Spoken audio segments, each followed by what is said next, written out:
The vector sum of two forces is perpendicular to their vector differences. In that case forces.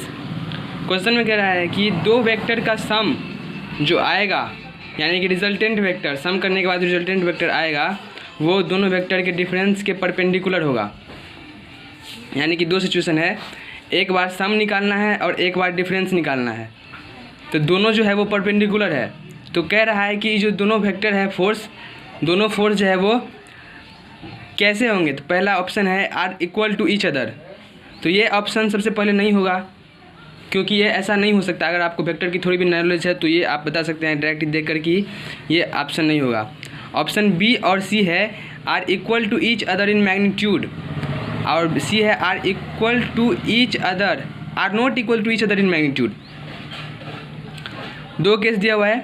पहले में कहा है कि जो वेक्टर है वो मैग्नीट्यूड में दोनों इक्वल है, और दूसरा है मैग्नीट्यूड में इक्वल नहीं है। तो यहाँ पर हम दो केस लेंगे, एक बार में देखेंगे कि वेक्टर को इक्वल लेके सॉल्व करेंगे और दूसरी बार में वेक्टर को अनइक्वल लेके सॉल्व करेंगे। तो यहाँ पर देखिए वेक्टर, हम पहला वेक्टर ए ले लेते हैं और दूसरा वेक्टर बी ले लेते हैं। तो यहाँ पे क्वेश्चन में वेक्टर के बीच में, दोनों फोर्सेस के बीच में कोई भी एंगल मेंशन नहीं किया हुआ है। तो यहाँ पर हम दोनों वेक्टर के बीच में कोई भी एंगल ले सकते हैं, यहाँ पर कोई भी एंगल ले सकते हैं वेक्टर के बीच में। तो लेटेस्ट हम लोग 90 डिग्री ले लेते हैं, क्योंकि हमको सॉल्व करने में आसानी होगी। तो यहाँ पर बी वेक्टर ले लेते हैं, और वेक्टर ए और बी दोनों का मैग्नीट्यूड इक्वल है। तो दोनों का अगर मैग्नीट्यूड इक्वल है तो इस केस में इसका जो सम आएगा रिजल्टेंट वेक्टर आर जो आएगा वो आएगा vector A plus vector B. तो रिजल्टेंट का वेक्टर ए के साथ जो एंगल होगा इस केस में tan थीटा इक्वल टू 1 आएगा। तो tan थीटा 1 कब आता है, जब एंगल 45 डिग्री होता है, तब tan थीटा इक्वल टू 1 आता है।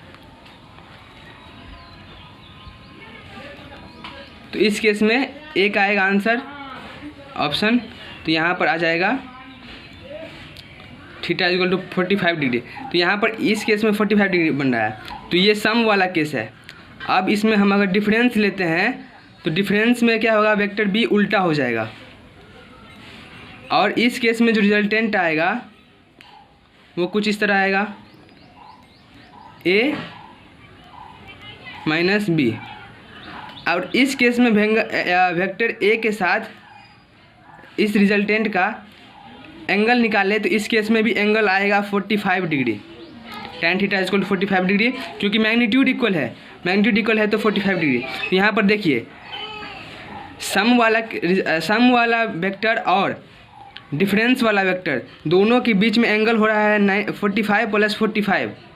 तो जब हम मैग्नीट्यूड इक्वल लेते हैं तो यहाँ पर हमको जो वेक्टर आ रहा है वो परपेंडिकुलर आ रहा है। देखिए ये 90 डिग्री बन रहा है तो परपेंडिकुलर आ रहा है। तो यहाँ पर हमको यहाँ पर बी ऑप्शन का आंसर मिल गया। लेकिन हम ये भी सॉल्व कर लेते हैं सी। अब हम देखेंगे अनइक्वल लेके, अलग अलग लेके। तो यहाँ पर एग्जांपल लेते हैं, वेक्टर ए लेते हैं, वेक्टर ए बराबर लेटर सी 4 ले लेते हैं, इसका मैग्नीट्यूड 4 है, और वेक्टर बी का मैग्नीट्यूड 3 ले लेते हैं। तो इस केस में जो रिजल्टेंट आएगा सम वाला वो आर आएगा, आर बराबर 5 आएगा। ठीक, अब 5 का इसके साथ एंगल कितना बनेगा, तो यहाँ पर इस केस में एंगल बनेगा tan थीटा इक्वल टू 3/4, और थीटा इक्वल टू आ जाएगा 37 डिग्री। तो इस केस में यहाँ पर 37 डिग्री बन रहा है। अब इसका हम डिफरेंस निकालें, डिफरेंस निकालेंगे तो यहाँ पर, और इसका रिजल्टेंट आएगा, तो रिजल्टेंट का इस एंगल के साथ, इस वेक्टर के साथ एंगल बनेगा, इस केस में भी 37 डिग्री बनेगा। कैसे बनेगा, तो इसमें भी tan थीटा बराबर निकालिए, सेम टू सेम इसी तरह आएगा, इस केस में भी 37 बन रहा है।